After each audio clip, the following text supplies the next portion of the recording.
नमस्कार, Raman sir classes के इस भाग में आपका स्वागत है।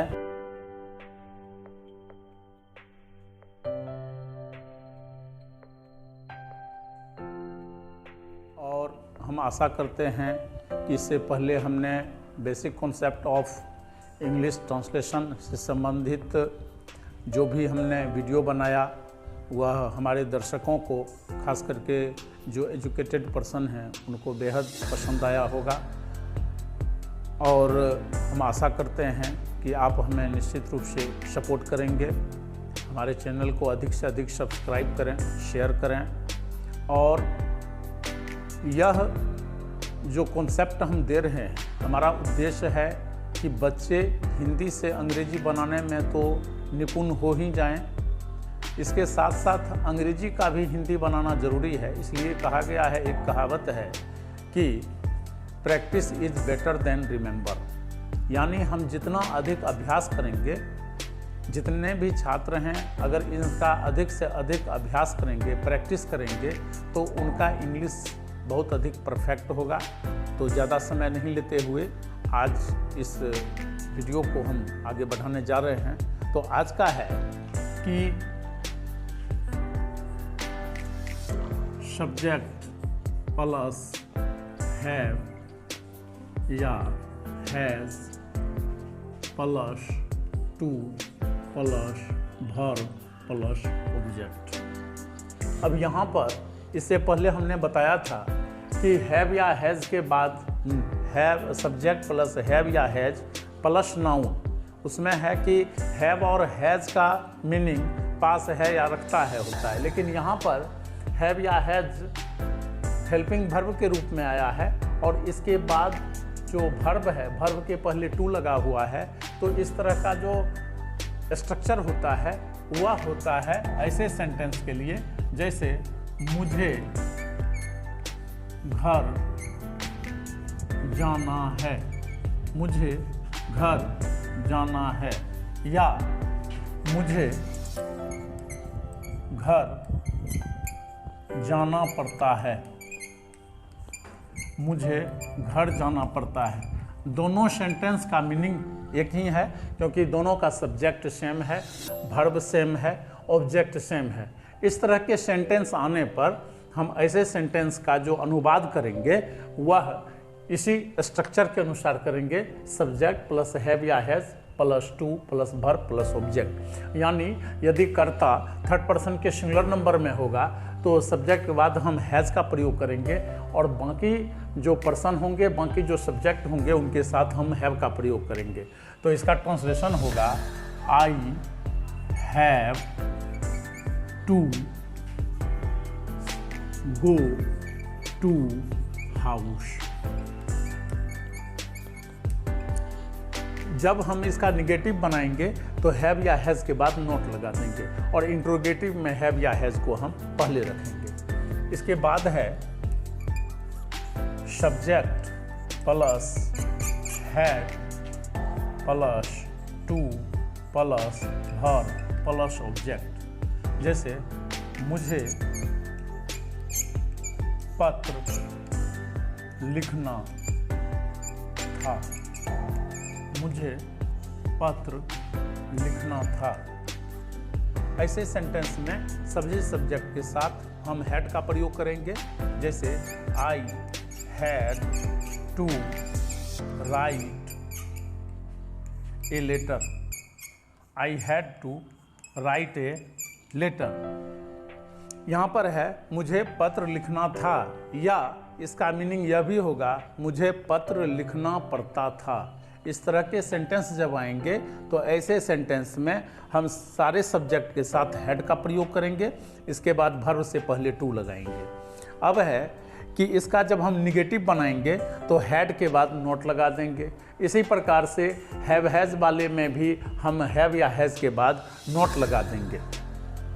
अब है यदि वाक्य से पता चले कि कर्ता को भूतकाल में किसी काम को बार बार करने की आदत थी, तो ऐसे वाक्यों का जो हम अनुवाद करते हैं, ऐसे वाक्यों का अनुवाद इस स्ट्रक्चर के अनुसार होगा। जैसा कि आप ब्लैक बोर्ड पर देख रहे हैं, इसमें हम सब्जेक्ट के बाद यूज्ड का प्रयोग करेंगे और वर्ब से पहले टू लगाएंगे। जैसे मैं पढ़ाया करता था, मैं पढ़ाया करता था। राम सिनेमा जाया करता था।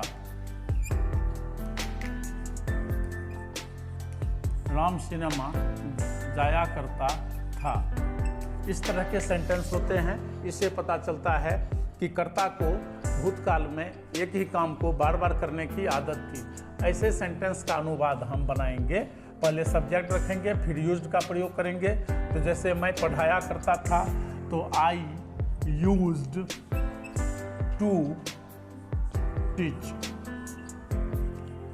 हम पहले ही बता चुके हैं कि टू जब भी आएगा वर्ब से पहले तो वर्ब का पहला रूप ही होगा। अब जैसे है राम सिनेमा जाया करता था, तो Ram used to go to the cinema.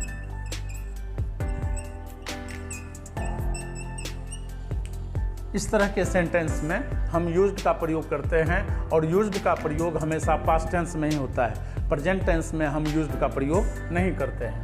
अब इसके बाद है subject plus इजेमआर plus note plus able plus to plus verb plus object. यदि वाक्य से असमर्थता या अक्षमता या असमर्थता का बोध हो, अक्षमता का बोध हो, यानी योग्यता का बोध नहीं हो, काम करने में वह समर्थ नहीं हो, तो ऐसे वाक्यों में हम इजेमार के बाद नोट लगाते हैं और एबल का प्रयोग करते हैं। इसमें जितने भी सेंटेंस होते हैं, सारे सेंटेंस में सारे सब्जेक्ट के साथ हम एबल का प्रयोग करते हैं। जैसे मुझसे खाया नहीं जाता, मुझसे खाया नहीं जाता। यहाँ पर इस सेंटेंस से पता लगता है कि जो करता है उसे खाने में दिक्कत हो रही है, खाने में वह सक्षम नहीं है। ऐसे वाक्यों में सब्जेक्ट के अनुसार हम पहले इजेमार का प्रयोग करेंगे। तो जैसे आई एम नॉट, इसके बाद एबल होगा, I am not able to ईट।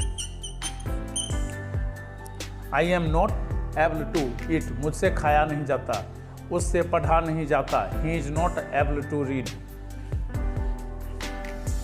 अब है कि subject plus begin plus to plus verb plus object. इस तरह का जो स्ट्रक्चर होता है, इस तरह के स्ट्रक्चर के वाक्यों से पता चलता है कि कर्ता अभी तुरंत ही किसी से प्रेरित होकर के काम करने लगा। जैसे वह रोने लगा, वह रोने लगा।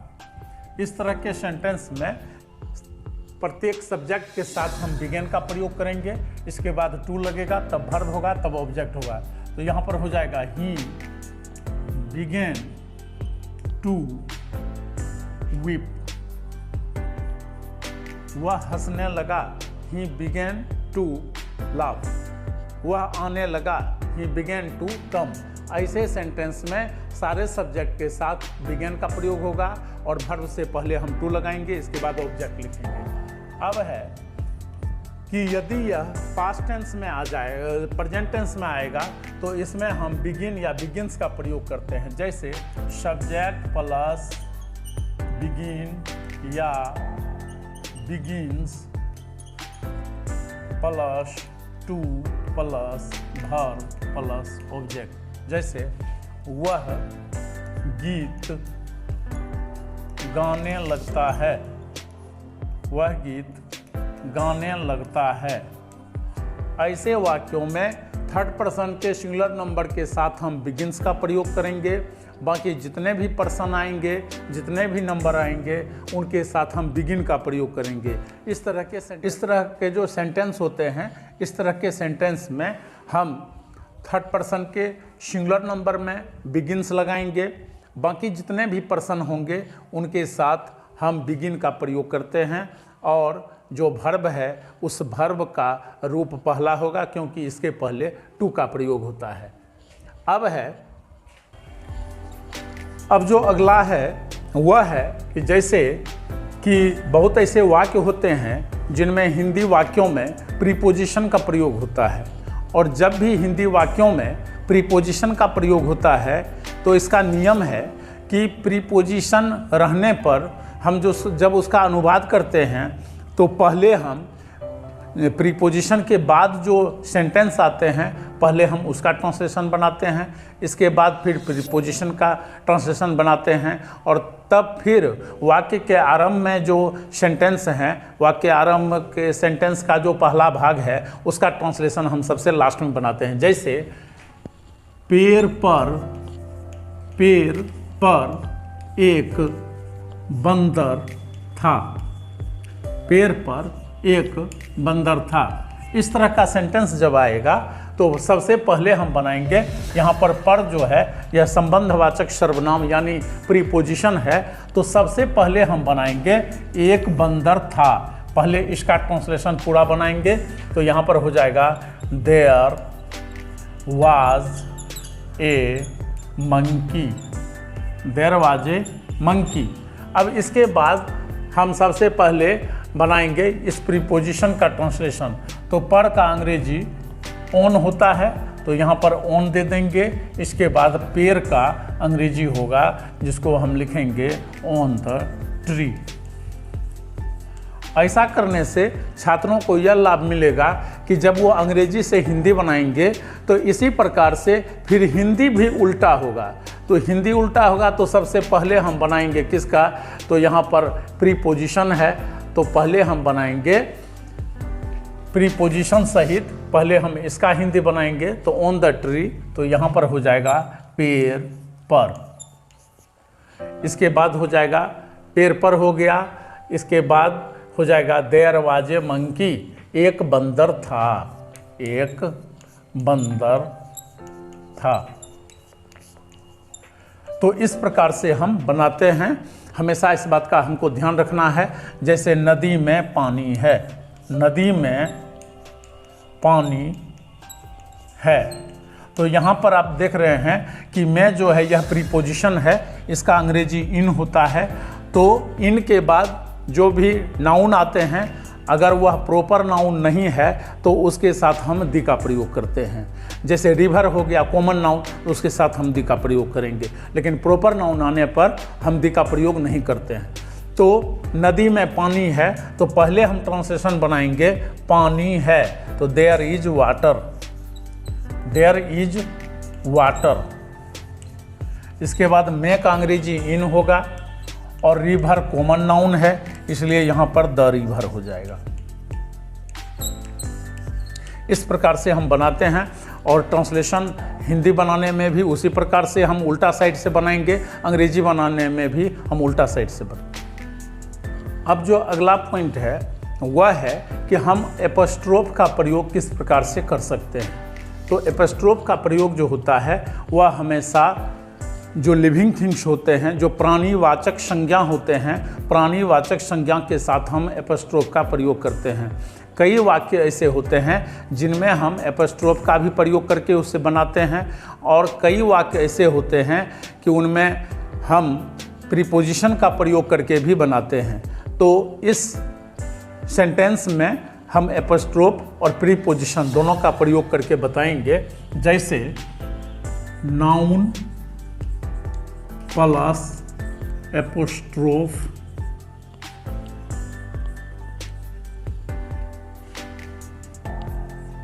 Plus noun. जैसा कि आप देख रहे हैं यहाँ पर एपोस्ट्रोफ का मतलब होता है कि नाउन का नाम लिखने के बाद हम उसके ऊपर कोमा देते हैं और नीचे एस देते हैं। जैसे राम की गाय, राम की गाय, यहाँ पर राम प्राणीवाचक संज्ञा है जैसा कि आप देख रहे हैं।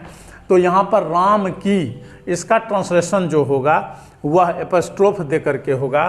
तो यहाँ पर हो जाएगा राम के ऊपर कोमा दिए, एस दिए, इसको एपोस्ट्रोफ कहते हैं। तो राम्स काउ, इसका अर्थ हुआ राम की गाय। अब यहाँ पर एक बात और आती है कि हमने पहले बताया था कि यदि वाक्य में प्रीपोजिशन आए तो हम उल्टे साइड से बनाते हैं। तो हम इस प्रकार से भी बना सकते हैं, जैसे द काउ, पहले गाय आया तो लिखेंगे पहले द काउ ऑफ राम। इस तरीके से हम इस वाक्य को दो तरीके से बना सकते हैं, एक तो एपोस्ट्रोफ दे करके और दूसरा उल्टा साइड से बना करके प्रीपोजिशन का प्रयोग करके। अब यहाँ पर है कि जैसे यहाँ पर हो जाएगा सब्जेक्ट प्लस इज या एम या are plus in plus possessive pronoun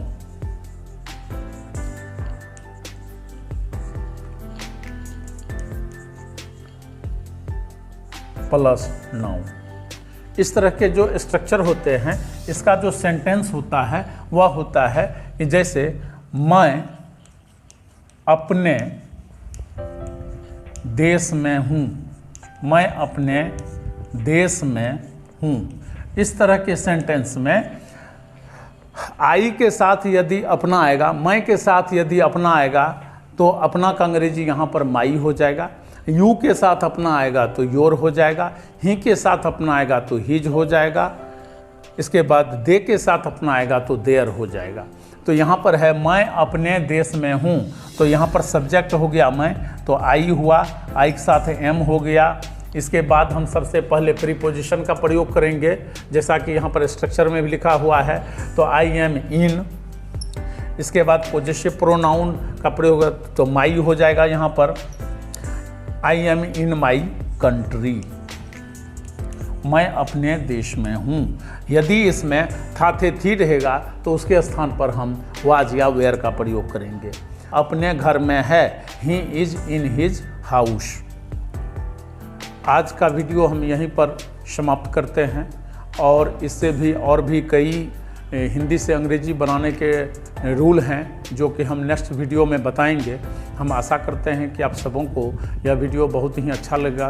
दूसरी बात है, हमारा उद्देश्य है कि हम सबसे पहले अपने वीडियो के माध्यम से छात्रों को पहले हिंदी से अंग्रेजी में कंप्लीट जितने भी नियम होते हैं, जितने भी इसके रूल्स हैं, वो सारे बताएंगे।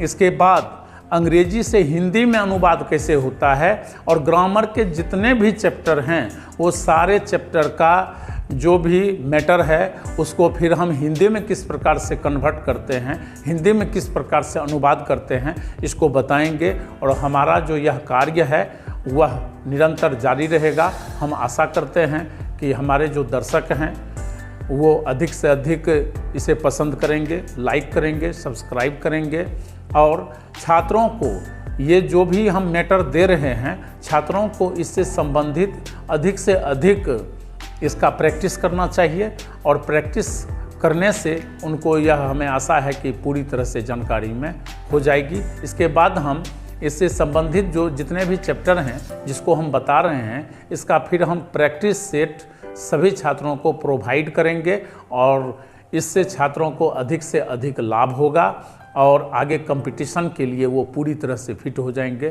कंप्लीट हो जाएंगे। तब तक के लिए जय हिंद, जय भारत, वंदे मातरम।